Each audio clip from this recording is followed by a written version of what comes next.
what you gonna do, brother? Oh, yeah! Woo! What? What? If you smell what the rock...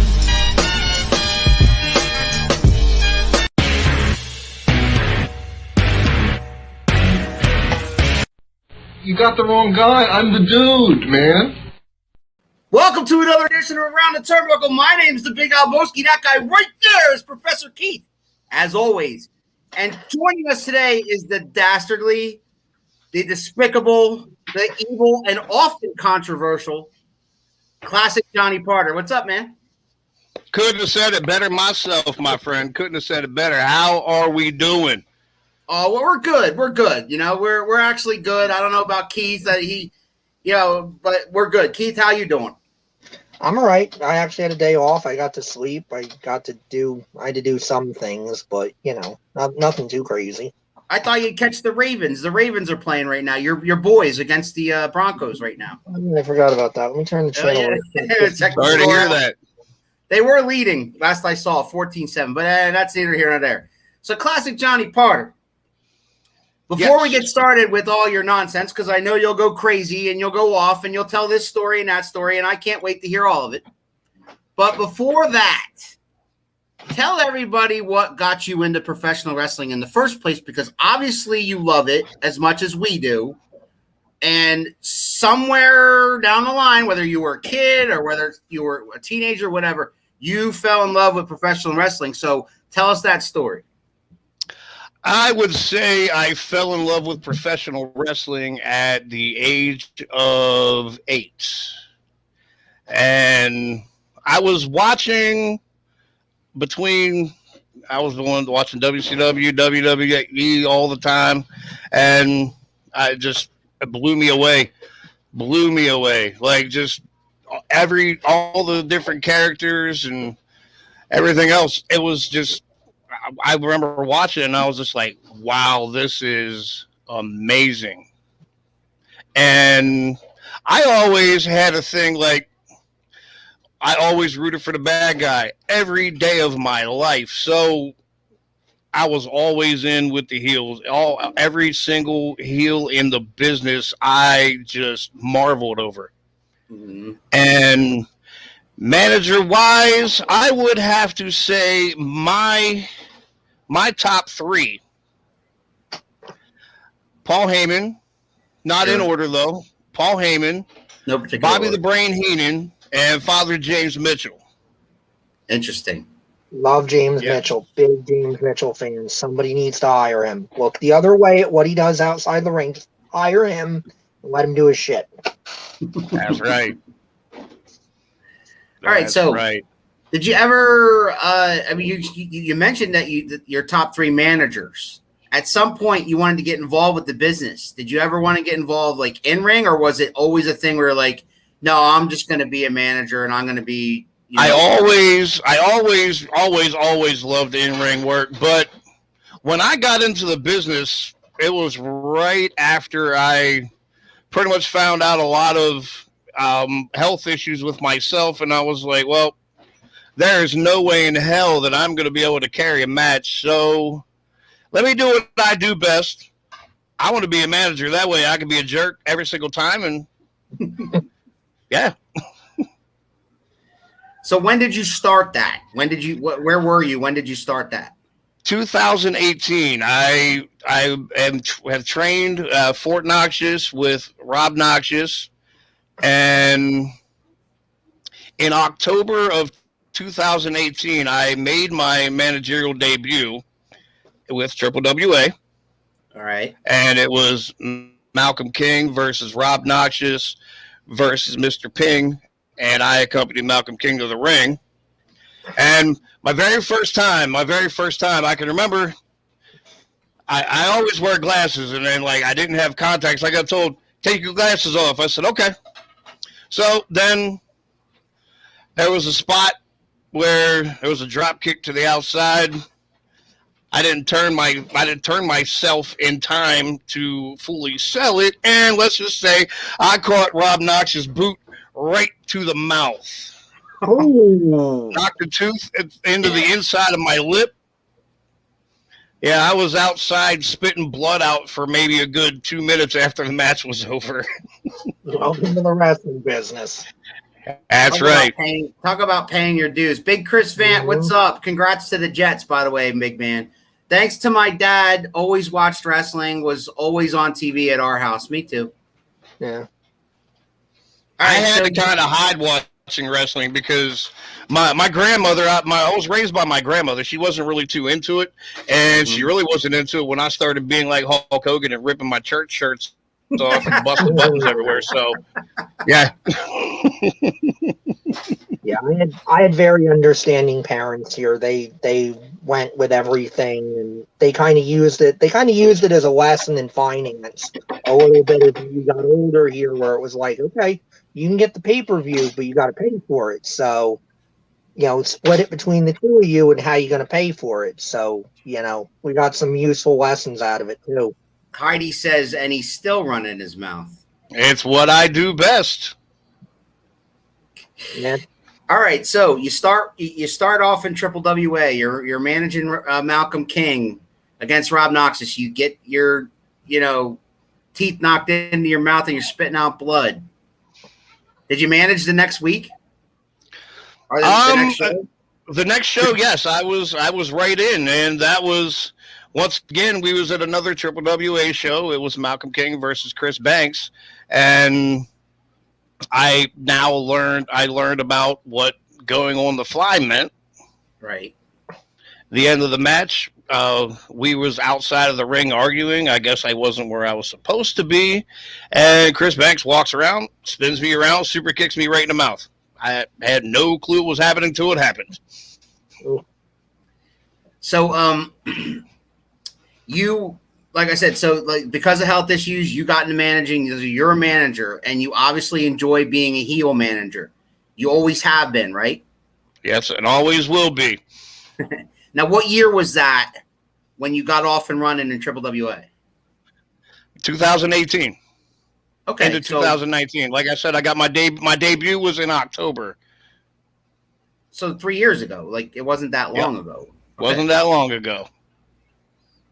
So then, what have you been doing since? Because I noticed you've been active in other organizations within the state of PA, at least. Yes, active with Seven Mountains Wrestling, and actually there is a show, and let me show off a little merchandise here. Seven Mountain Wrestling's t-shirts. We're going to have hats available. We got a show coming up October 9th, Lewistown, PA, at MR Stacks Gym. Bell time is at 5 p.m. Tickets are still on sale.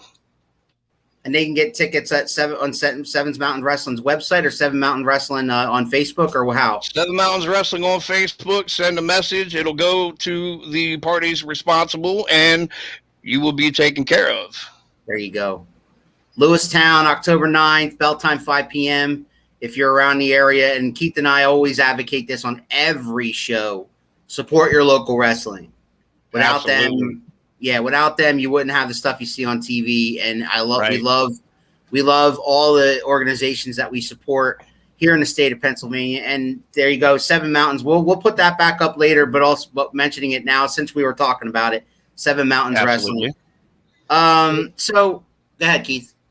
And I was going to say, guys doing it for Seven Mountains and your local independents, they're not doing it for the money. They're doing it for the love of the game, for the love of the craft, because they're getting paid. I'm not trying to say nobody's getting paid, but they're not making WWE or AEW money, not even close. Right. That's right. Good old hot dog and a handshake. There you are. So give us a story or two where you kind of took things too far, because I'm under the impression that Classic Johnny Potter often does that. I take things too far every single time. There was even a moment where I stepped out from being a manager and I worked as a ring announcer. Okay. How'd that go? And let's just say, every time I stepped in the ring and I got the mic to my mouth, boo, Potter sucks, go home, things being thrown. Yeah, it's great. They love you. They just absolutely love me. I even had a guy at a local Sheetz. Well, it wasn't local. It was in Carlisle.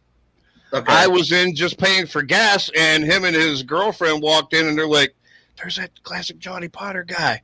Well, then next thing I know, I had the finger given to me and told I was number one. And yeah, You gotta love that though, right? Because I mean, that means you did your job. That means you went out there and you made an impact and you did what you need to do. One of my pet peeves is a lot of people in the business now, when they're heels, it's like, oh, I want to be a heel, but I also want to be able to sell merch. So I'm not going to full all the way commit to it, and that's why guys like MJF stand out to me because, anytime he has even a slight opportunity for somebody to like him or be a face, he's like, and now I'm going to piss you off and make you never make that mistake ever again in your life. Fuck you. I hate you. You should hate me right now. Nailed it.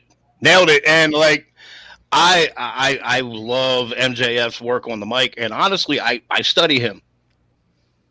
I study him so I can just be the best asshole I could possibly be. Mm-hmm. Now, as a manager, though, you said you study basically like Paul Heyman, some old Bobby the Brain Heenan. I when you mentioned Bobby the Brain Heenan, that's in my wheelhouse because Bobby the Brain Heenan is, to me, the greatest manager who ever lived. So greatest manager, one of the greatest commentators. That man was gold, a genius. Gold, and very, very underrated as a wrestler too. Bobby was. Yeah, I mean, he did not understand how good Bobby was, and it was on display, and people are going to probably question me and go, "What do you mean it was on display?" I'm like, "It was on display in WWE, guys." And I know there's going to be a segment of the audience now. It's going to go, "The hell are you talking about? He was a manager. So look it up. He was in a damn weasel suit." That's right. Look it up. That's what Google's for. How can you say that was good wrestling? It's like it's because you have to be that good as a worker to look that bad, to be able to deliberately look like you don't know what you're doing. Right. You have to be a master of what you're doing to pull that off. Exactly. I remember. And I even go through spots whenever things go sour, like in Triple WA, it was a match with Malcolm King and Mal Havoc. And at the end of the match, Lizzie Lane had a frying pan that was not exactly a frying pan, little rubber prop, but the spot at the end of the match, first she hit Malcolm King with it, gets the disqualification, and then I was supposed to go around, tell my usual woman's place is in the kitchen, not at ringside, catch one in the head. Well, when she hit him in the head, it went flying out of her hand into the back of the audience. Oh. Already found. I still had to go around. I mean, granted, they love seeing me get hit in the head, even though it was a little botched, but we made it happen. So, moving forward, so you did Triple WA and you did some Seven Mountains. Where else have you been? Classic Championship Wrestling. For Rob I'm not in a managerial role. Yeah. Yes, I'm not in a managerial role, but I am the representative from the State Athletic Commission. Oh, Okay. I got a little funny story. Tell that story. I have a little funny story about that. So the very first time I ran with that, we was in Marysville. The main event was a cage match, Rob Noxious versus Ox Hog. I stopped the match and shut down the show because it was too violent. Let's just say the entire crowd chased me out of the building. I had somebody actually grabbing a hold of my shirt, trying to keep me inside. Meanwhile, somebody who knew what was going on, like, tapped him. I got out of the way. He goes, "Buddy, it's a work. Don't do it." So I run out of the building, and it was raining, and I go through the grass, and I slipped and twisted my ankle. So I'm hobbling back around the other side of the building, and JR Manitoba is standing outside, and I looked at him, and he goes, "Oh, you did it, kid?" I go, "Yeah, I know, and I need hot." So he had me go down the stairway that he was standing by. So I waited around for him to get done doing what he was doing, and then somebody on the inside that knew what was going on, they come around, they're like, "Hey, you ready to go back in?" I said, "Yeah." He goes, "Well, be careful." So I go inside, and even some of the boys in the back had no clue what was going on. How I got was, "You mother effer," and how you got me. I heard that one of them even ran out of the back with a towel wrapped around his waist to see what was going on after the crowd was going crazy. So, yeah, I think I did my job. I would say so. I don't understand why more promotions that feature hardcore or more violent matches don't create a character like that that's supposed to represent the state athletic commission or something like that. Because yes, you could say, "Oh, well, it's cheap heat," but it's so goddamn effective because everybody's prone to hate the authority figure, and you're part of the government, and everybody, I think, even if they're not super smart to wrestling, they know the state athletic commissions are bullshit when it comes to wrestling. And I mean, I remember Bill Alfonso doing it in ECW, and I mean, the heat that he got was unbelievable for just going out there and saying, "According to the Pennsylvania State Athletic Commission." I'm not saying everybody has to go out and do it like Alfonso does, but my God, if you're a hardcore promotion, why don't you have someone like that to get that heat on and get that audience fired up? It's funny that you mentioned Bill Alfonso, because the day before the show that I first started the State Athletic Commission angle, we was in Marysville setting everything up, and Rob Noxious actually talked to me about it. It was his idea, and that was the first name that came to my mind because I was a hardcore ECW fan, and I remembered Bill Alfonso. So I dug back into crates. I did my studying, and I'm like, I can do this. Mm-hmm. And I just ran with it. Like, if anyone has ever been to a CCW show, they know that CCW crowds are some of the loudest, ruthless people around. So they started going up, swearing around and everything. So I stopped the ring announcer in the middle of his announcing the next match, grabbed the mic, said, "If there is going to be any more swearing, you will be ejected from the building," and boom, again, heat. Yep. There was a point not too long ago, I wasn't even working a CCW show because I wasn't feeling very well. So I sat in the back of the crowd doing my usual yelling, screaming, and talking shit. And somebody saw me and realized who I was, and all I hear is, "Boo, get the hell out of here, go the hell back to Harrisburg where you belong," this and that. Like, it was great. All I did was like wave and smile, and I did my job without doing a job. What are some of the, and I put the word worst in quotation marks, what are some of the worst moments you've ever experienced where the heat was so high?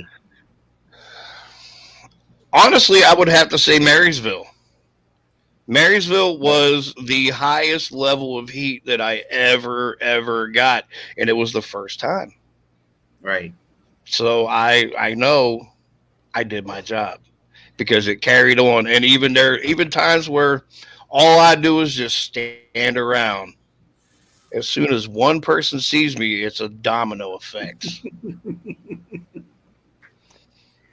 I got told that I got told I'm a natural asshole, and the fact that people that just meet me for the first time, before they get to know me, all they want to do is punch me in the mouth. So, well, I didn't want to punch you in the mouth, but absolutely. So why not use it? I could tell he was a character, though, Keith. Like from the beginning, from the beginning, he walks up to me. He's like, like we know each other for years. Yeah, you found me. That was the first thing I said to you too. I was like, "I told you I'd find you." I'm not a hard guy to find. I'm a big bald, guy, Yeah. front row. Yeah, But yeah, first impression, I was like, this guy's a character. And some of the best characters over the years are that person, but with the volume turned way up, right? I mean, that's what it's supposed to be. And that's me. I'm just like classic Johnny Potter is just me, myself, turned up to 200. Right. And that's how. And that which makes the best character. Wrestlers are not actors. Yes. You shouldn't be asking people to play a role. They're not classically trained. You should be going to people and saying, "What's your idea? What do you have going on? What is you? Cool. Turn the volume up." And now we have who you are in the business. You know, and it's funny that you said that too, because there was actually one promotion that I worked with that they said about I had to be a face, and let's just say that was the most uncomfortable time I ever had ringside. It was Eclipse Wrestling in Altoona, PA. Yeah, and I always thought as a manager, if somebody tells you you're going to be a babyface manager, I mean, you got to feel almost like that's death, because a babyface manager can't do the kind of things that you traditionally associate with a manager. You may as well be a cheerleader because you're not allowed to. Yep. Stand around and be a cheerleader. That's it. Yep. You can just stand there and get the crowd into it. And I've seen babyface managers try to do it, and then they have that night where like the crowd just doesn't wanna, for whatever reason. Right. They just don't wanna. And now you are fucked because your entire job is to get that crowd hyped, and that crowd is just sitting on their hands and looking at you. That has got to be just the worst freaking feeling in the world, because I'm sure, because again, you're a babyface, you would probably love to sit there and turn heel and go, okay, well, fuck you then, just to get a reaction. But you can't do it because you're playing babyface. So you got to just kind of sit there and be like, come on, please. It was terrible. Please give me a reaction. Please, please, please. I'd have to say that was the only time that I ever thought during a match, okay, when's the finish? When's the finish? I just want to get back and be done with this shit show. All right, Yeah, so I've never understood babyface. Not to cut you off, Alan. I've never understood having babyface managers, honestly, because to me, I understand there are baby faces that can't really talk, but they should probably be heels then and have a heel manager, because a babyface manager to me just, it doesn't really make sense. It doesn't really work. The only one I could think of that was with any success was Captain Lou. I think Captain Lou was a well over face manager over back in the day. Yeah, he was. He was, but I think Captain Lou got there because he was so good as a heel. And he was a heel for so long. And it just got to that point where he kind of hit that elder statesman role where the fans were like, I'm not booing you. No matter what you do, I'm not booing you. So exactly. So obviously classic Johnny Potter as well, knees deep in the Pennsylvania independent wrestling scene. But how does classic Johnny Potter feel about current product on TV such as Ring of Honor, Impact, AEW, even WWE? WWE is absolute hot garbage. Mm-hmm. You just made Keith's freaking day.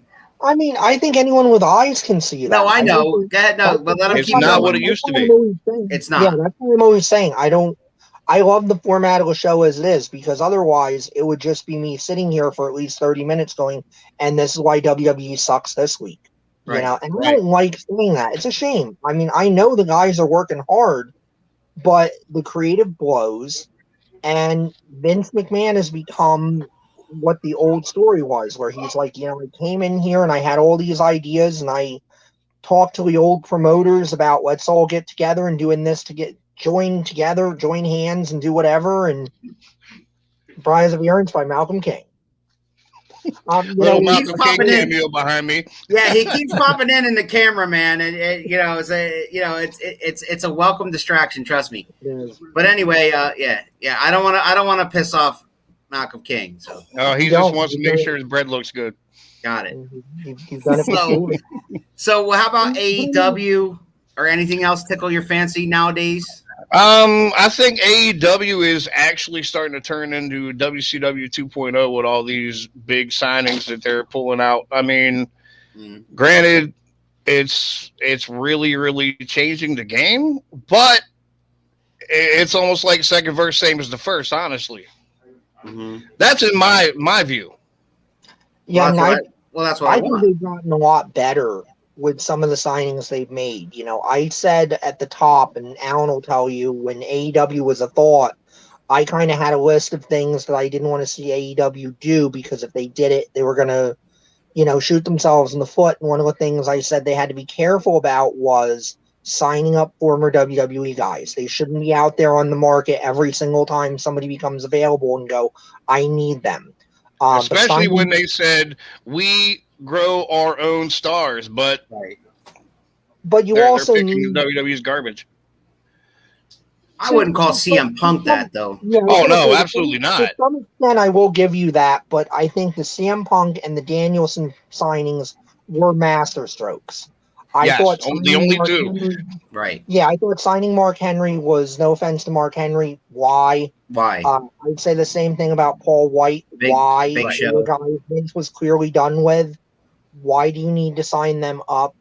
You know, Christian, okay, but a little borderline there. I mean, he's a good guy to Yeah. probably have as a player coach, I think, which does seem to be how they're going to use him. So that seems to be the right thing to me, because they've got a lot of guys in there that are young kids that, you know, I think need that older guy to work off of, that goes, hey kid, I've been where you are now. Here's how you handle it. Here's how we make it work. And I think their product is getting a lot better from having that.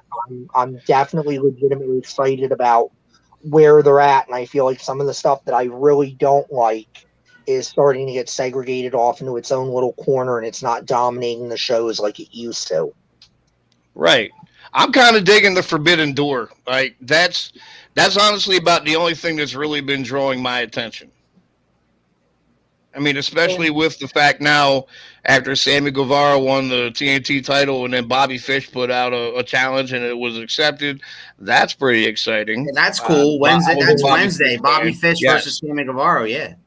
Yes, I'll be tuning in on that only because I've been a Bobby Fish and I fan like for what a long time. you know, I hope AEW just gets a hold of themselves and they got a good thing going right now, and they got some momentum. So I think if they keep it going and don't make any bad mistakes, which they're bound to probably, but I'm hoping that they don't. I want them to succeed because I want a place. If anything, I want a place for wrestlers to go and do this for a living.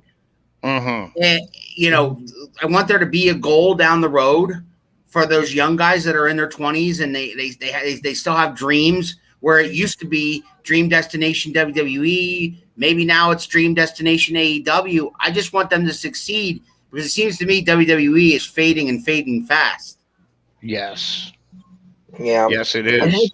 And it makes me sad to say that because I've been watching it for 40 damn years.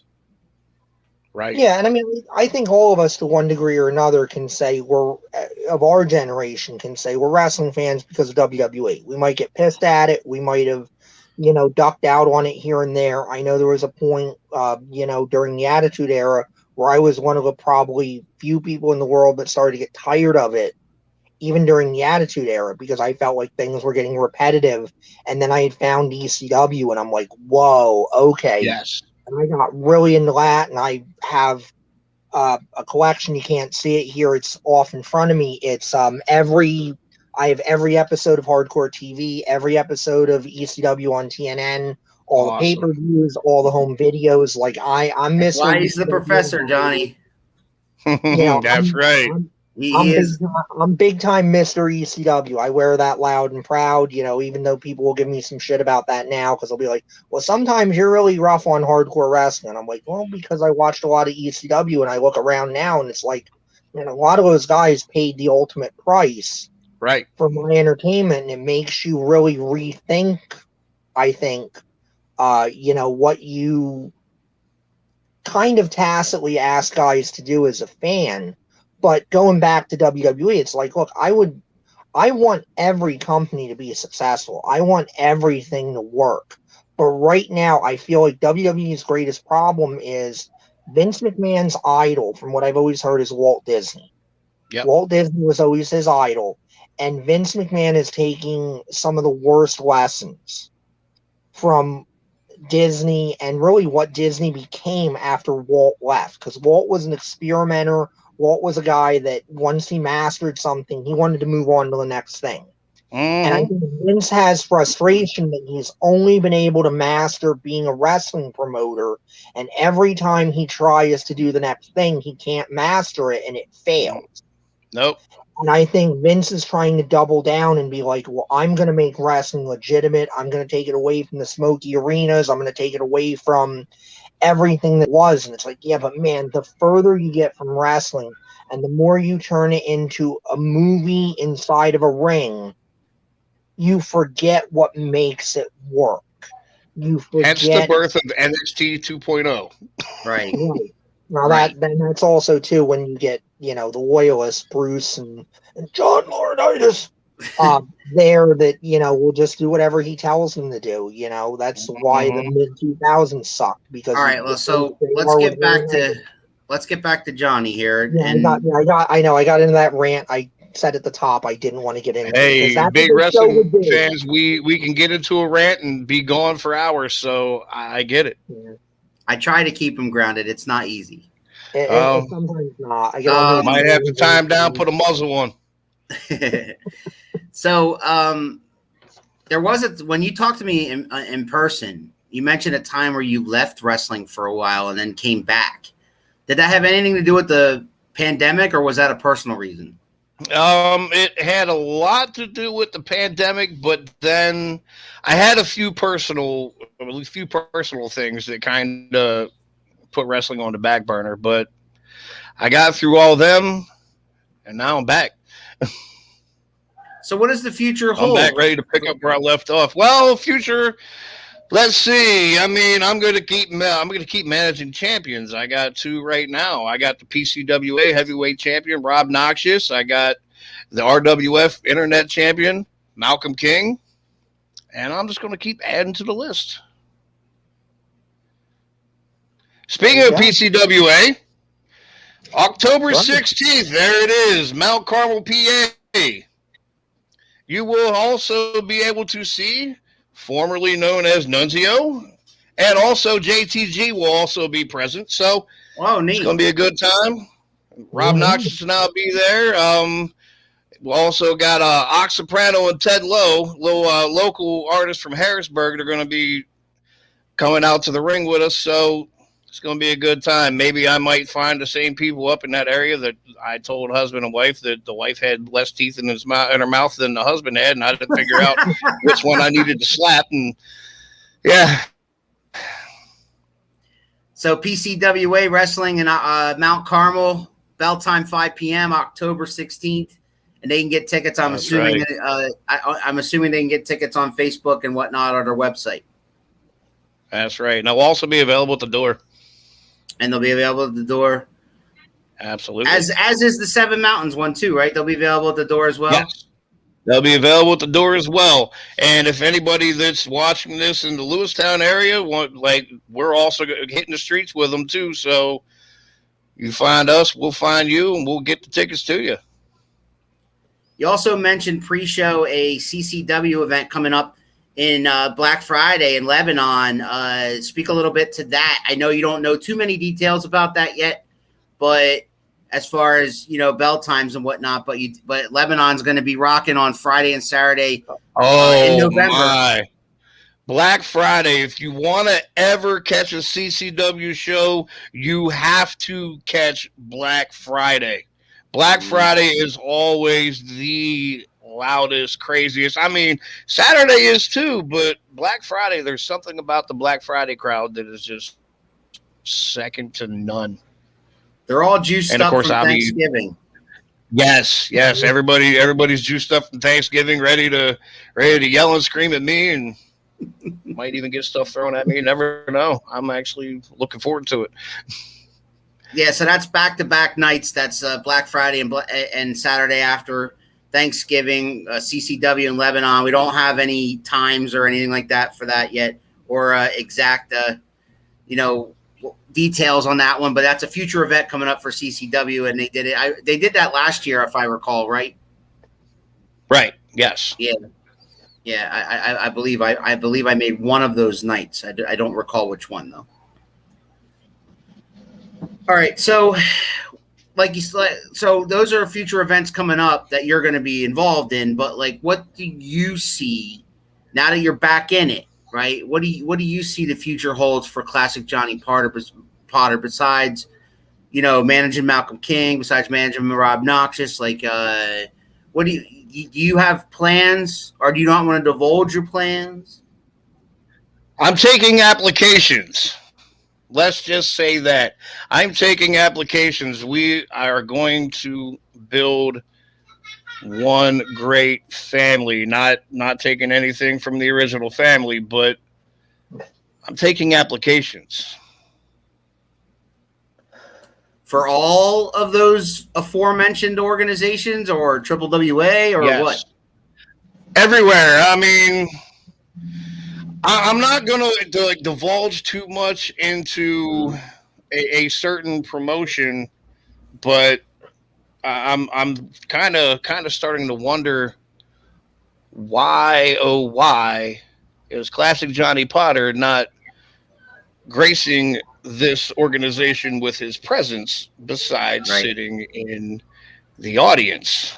Right. And That would be I between you don't. and What's that? promoter. I said that would most likely be between you and the promoter.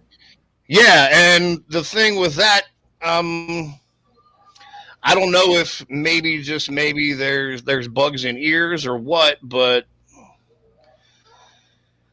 I'm left on the sidelines. So one way or another, we're going to change that. Keith, you got something for him? I mean, it only takes one, right? It only takes one application accepted to get you in the door. That's right. So there was something I wanted to ask about in terms of the art of being a heel to a degree, because this is something I sometimes try to understand, and I know when I tell people stories about, oh yeah, this guy as a manager was talking about, fans trying to stab him or throwing things at him or whatever. What do you think it is, having done it and having that mentality of like, I want people to be that mad at me? Is there a way you could kind of explain what it is about that to get your juices flowing to somebody that maybe isn't a wrestling fan that happens to stumble on this and goes, this guy's talking about having people throw shit at him and he's happy about it? What is that? What is the mental damage that makes that happen? My therapist still have yet to tell me exactly what the line cause of the mental damage is, but so far I'm okay with it. So far I'm okay with it. We're gonna mix it. We're gonna mix it up with some anger issues, just being a natural born cocky, arrogant asshole, and just the love of everything that pro wrestling has to offer. So all I do is in everything, I take 110% when it comes to a job, whether it's at my 9 to 5, whether it's being a manager, anything. I definitely, I will sit down and I'll even go through and watch videos from shows, from matches that I was involved with, and be like, okay, I did that wrong. Okay, I should have done this way. I'm my biggest critic. Of course, everybody else is the biggest critic too, because I always make sure to always say, okay, how'd it go? What did you like? What did you don't like? I listened, remember, and applied it the next time. So basically, it's just me is being myself. That is that is my idea of what makes a great heel. If you are naturally a jerk, just be a jerk. Yeah, and like I said before, the best characters are the ones with it's them, but the volume turned up. So yeah, I can see that with you. Having met you in person, I could see that with you. And if anybody hasn't seen this guy in action, and you want to, he'll be at Seven Mountains in Lewistown on October 9th. And he'll be at PCWA at October 16th in Mount Carmel. And most likely he'll be at CCW on Black Friday and or Saturday. So if you want to see him, go to one of those three. Support your locals. We've always said that. Support your locals in the Pennsylvania area, the Delaware Valley, Lehigh Valley area. There's wrestling to be had. There's wrestling in Allentown, Quakertown, Harrisburg, Lewistown, Mount Carmel. If you're in the tri-state area, you're spoiled for wrestling. There's wrestling everywhere all the time, big and small. You're spoiled for it. You have no excuse if you're a wrestling fan, especially if you're a wrestling fan. I don't like what's on TV. Okay, well, you know what? You got something in driving distance. It's always a great time, right? It's such a great time. I call it the hotbed for independent wrestling. Like, this is the place. Most definitely. Yeah. You can find it anywhere. Yes. Mm-hmm. I mean, I know it's a big state, but shit, we have more wrestling organizations, I swear, per square mile than any other state. Maybe Florida or Texas. I mean, if you really want to, you can even take a little trip to Jersey. I mean, there ain't nothing good that comes out of New Jersey anyway. They call it the toilet of America for a reason. So that's him talking. Yeah. All you Jersey wrestlers out there that are going to be on my show in the future, that's him talking, not me. Yeah, we're actually remember this face. Okay, well, like I said, I love it. Yeah. Was there any other stories that you might have told many times, because it's a story that you're never going to forget, but you might not have told us or this audience before? I learned my lesson when it comes to saying the phrase, "What does that feel like?" The hard way? Yeah. Let me explain. Go ahead. See, what had happened was, we're at training one night, and I'm sitting beside Rob Noxious, and he has a kendo stick in his hand, kind of tapping it on his foot. Oh man. I'm still kind of fresh in the business, so I looked at him. I said, "So a show quality hit, what does that feel like?" He said, "You really want to know?" I said, "Well, I asked the question and I can't go back on it now." So yeah. So there was an interesting way of how I found out. During training, I was doing a regimen of back bumps and front bumps. And after so many back bumps, I stood up, and then next thing I know, without even being warned, crack, right on the back.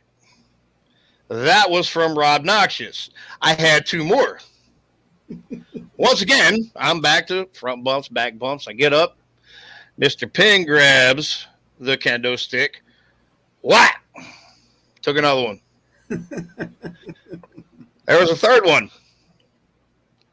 That one did it. So once again, back bumps, front bumps, get up again.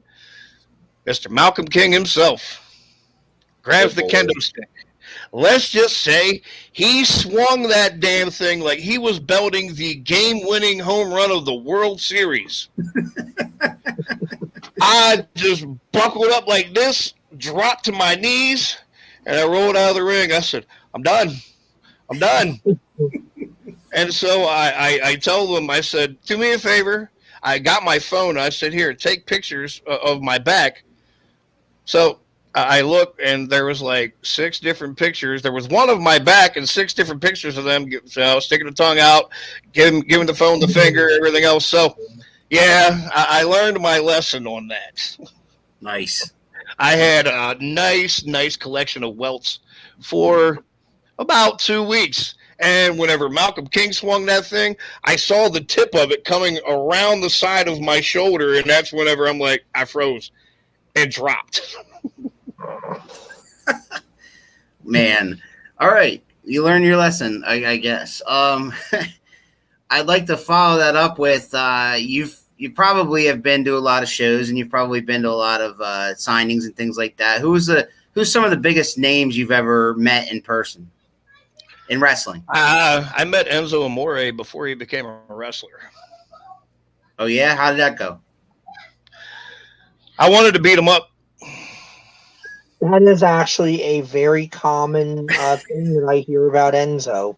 But here's the thing on that. Sorry to interrupt you, but fast forward, we was with PCWA. There was a show in Berwick, and Enzo was there. Yeah. So, and I was telling people about knowing him and everything else, and the whole story about how I almost punched him in the mouth because he was just being extra. And Sure. he's walking through, giving fist bumps, going, "Hey, Enzo, Enzo, Enzo, Enzo." He comes to me, he's like, "Hey, hey, hey." He remembered Oh, you. yep, he remembered. Was it something about him? I mean, do you remember what he said to you? Like, was it something, or did he just come? Because you said most people meet you and want to do the same thing. So obviously he has a quality that. It was like looking at myself in the mirror. That's what I mean. Like, right. So was it like two bulls? It seemed that way. It was almost like two bulls, but it was actually over. It was actually over whose turn it was on the bench press. Ah. Yeah. And of course he's Enzo. He's Enzo. So you need to, Yep. Wow. Interesting. Anybody else? Let me think. Anybody who really stood out? D'Lo Brown. Cool.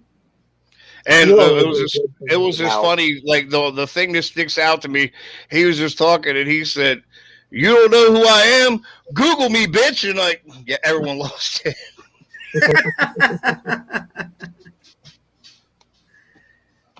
Yeah, well, yeah. I heard from a lot of wrestlers that have worked with him or have learned from him or have talked to him personally that he's a great person, like a great guy deep down. He tries to come off as tough and edgy, but he if you have questions, he's more than glad to talk to people who want to learn. Oh yeah. He definitely is. And there's another one that sticks out to me only because I kind of spearheaded the operation of getting him onto a show with CCW. It was C.W. Anderson. Okay. Yeah, we're mutual Facebook friends, and it was just, hey, see who you can find. And I was talking to him. I was talking to Sean Stasiak and Joe Gertner. Another one of my inspirations. Well, yeah, that's right. Well, Keith met him at the Legends of Hamburg thing. Nice. I did. He was such a good guy. I got to tell him my little encounter we had at the Master on 34th Street, and he was so funny. He said he had I was outside, and remember, it's December. It's cold as shit in Manhattan. So I'm outside. Joel New Jack poked his head out, and Joel came out and just high-fived everybody that was there early for hanging out. And he missed me on the first round. He sees my hand still out. He comes back, he slaps it as hard as he motherfucking can and like shoots me the guns. And I just had to tell him that at Hamburg, and he laughs his ass off. I was like, oh my God, that's so good. And then we high five, shake hands after he does a picture with me. He goes, I was much more gentle this time. See, I helped you out. I'm like, I appreciate it, Joel. Such a cool guy. I had a moment where I reminded Shane Douglas about a match that he totally forgot about. Oh yeah, really? Yeah, it was. I'm from a little area called Mount Union, Pennsylvania. There was a show that I remembered when I was a kid at the high school. The main event was Shane Douglas and Cactus Jack in a street fight. Okay. And I ran into him at Imagine Wrestling in Altoona one day, and we was just talking, and then I said about that. He goes, holy shit, I forgot about that one. Something tells me that, from watching all these documentaries, because I really love I really love a lot of the documentaries about the wrestlers. There's the plenty. I'm guessing. I'm going to take a wild guess and say that there's a lot of wrestlers out there that have a few matches in their arsenal that they just don't recall. Maybe they don't want to, or yeah, either they don't want to, they've suppressed it, or they just don't recall. And I mean, you think about it, a guy like Shane that's been going for, God, probably 30 years now, or Sting, or any of the guys like that at the national level. You have so many matches night in, night out. If it's not, something just so good, you're not going to remember everything. You can't. It's no disrespect to anybody. Right. It's just, you can't remember everything. It's like if somebody went to you at your job and was like, hey, can you remember every day and everything you've ever done? No, you're not going to remember everything unless it truly sticks out to you. Right. That is absolutely correct. All right. Well, we're going to wrap this up by reminding everybody that Seven Mountains Wrestling will be on Saturday, October 9th in Lewistown, PA. Bell time's 5 p.m. You can get tickets at the door, or you can get tickets online or on Facebook. Same thing with PCWA Wrestling in Mount Carmel on October the 16th. That's 1 week later on Saturday. And bell time's also at 5 o'clock. Tickets will be available at the door, or you can get them online. And, of course, in the future, in November, CCW Valor's back in Lebanon with their Black Friday and their annual Black Friday, Black Saturday event. And this guy right here, Classic Johnny Parter, will be at all those events. Go ahead, Johnny. There's also going to be a name that's going to be there, but I'm going to keep that to myself. Cool. But let's just say nostalgic at the CCW Valor show. Let's just say nostalgic manager type. Oh, cool. I'm just going to leave it at that. Let the imaginations run wild unless people actually see all the posts on Facebook, because I'm pretty sure it is. I've been busy with my children all weekend. I haven't really been on surfing like I usually do when I'm sitting around at home twiddling my thumbs when I'm not out being a complete idiot. So, yeah, if I'm not ruffling feathers and getting death glares by certain people that will remain nameless, I'm doing absolutely nothing. So, day in the life of Classic Johnny Potter, ladies and gentlemen. I half expected him, Keith, to call out somebody by name, like right here, right now. Like, but I did. I can, and once again, actually, I'm not trying to probe. Oh no, ain't no probing about it, because I didn't say his name. But man, at the Triple WA show, he gave me the biggest stink face glare. I mean, all I did was say that listening to him talk is worse than watching paint dry, but. I mean, it's not wrong. It's not wrong. I go on Facebook and I see James Brickhouse do a promo, and I'll just swipe right past. He said it. That'll be 2 minutes of my life that I will never get back. It. The opinions of Classic Johnny Potter are not the opinions of Around the Turnbuckle, Mr. Brickhouse. He's going to get a complex, though. It seems like every time I stamp my own approval. Somebody says something on him. He don't even watch, Keith. He don't even watch us. He hears from somebody else that we said something, so then he goes back and then he goes back and he watches. I give him credit. He comes back and he watches and he makes sure that it's not a case of us being a-holes. Well, whatever. Oh, of course. That way he can find a new person to bitch, whine, moan, and complain about. So, hey, Brickhouse, let me be your next muse, please. We can go all day. Well, Keith and I will be for sure at the Triple WA show on October 23rd, which is their Halloween show. As far as Seven Mountains and PCWA and CCW, I definitely want to make the trip for the CCW Valor show on Black Friday and or Saturday. But as far as Seven Mountains and PCWA, I can't make any promises, but I really always try to support everybody involved. And Rob Noxious knows that, and Mark Mess knows that, and Dino Santa knows that. So, like, locally here within my 1 hour driving radius, I try to support everybody. So get out there and support your locals. As for Classic Johnny Potter, I'm giving him the last word. Well, I'll be at the Triple WA show as well. Probably sitting in the crowd because, God forbid, I get a booking. Oh, wait. that might definitely not get me one. Well, you're right. But But I mean, again, High Brick House. I know you'll be there, so you'll see me. He will. And if you want to make a video crying about everything I said, get a hold of me, and I'll just throw some more stuff at you, so you might actually be able to make it a little more enjoyable. I can't. Maybe I can't 50, wait to see maybe that, 57% of the population won't want to swipe away from it. They might actually want to sit and watch because you're going to say my name. You say my name, you're finally going to get some viewers. Well, I, for one, want to thank you for coming on here because I'm sure it did add some viewers tonight, and and also in addition to watching the replay, I'm sure Keith echoes that. Keith, absolutely. Want to thank you for your time. Always appreciative, folks coming on. Hey, no here. problem. I'm just sitting here turning up the thermostat. Keith, I'm going to give you a solid and tell you that both the Yankees won and the Ravens are on their way. There we go. That's Keith's both teams there. So Ravens 20, Sorry to hear about both of them. The Yankees have won, so they're heading to the playoffs, and here we go. But anyway, Classic Johnny Potter, thanks, my man. We will see you down the road, I'm sure, at some of these shows. Absolutely. You want to get in touch with Classic Johnny Potter? He's available on Facebook. You can find him.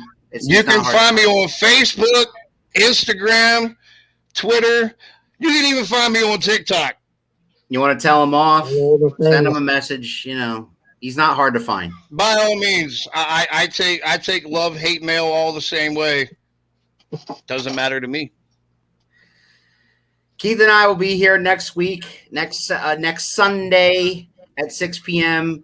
The Saturday shows, Keith, as you are well aware, we've kind of put them on the back burner for now. We might pull out a Saturday show once in a while if needs be, but because we're going to all these wrestling events and most of them are on Saturday nights, it's kind of hard to do a show on Saturday. So we have next Sunday, we have a new Around the Turnbuckle, same time, 6 o'clock. YouTube, Facebook, however you want to find us.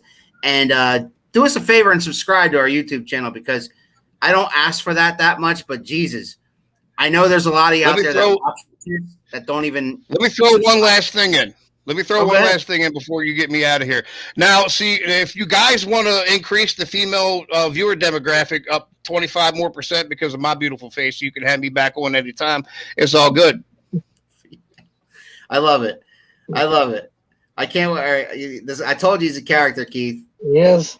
All right. So thank you very much, Classic Johnny Potter. Thank you, everybody, for tuning in. We'll see you next time on Around the Turnbuckle, and we'll see you down the road at these local shows. We're out of here. Take it easy. Watch it! Get it! Brother! Oh, yeah! Woo! What?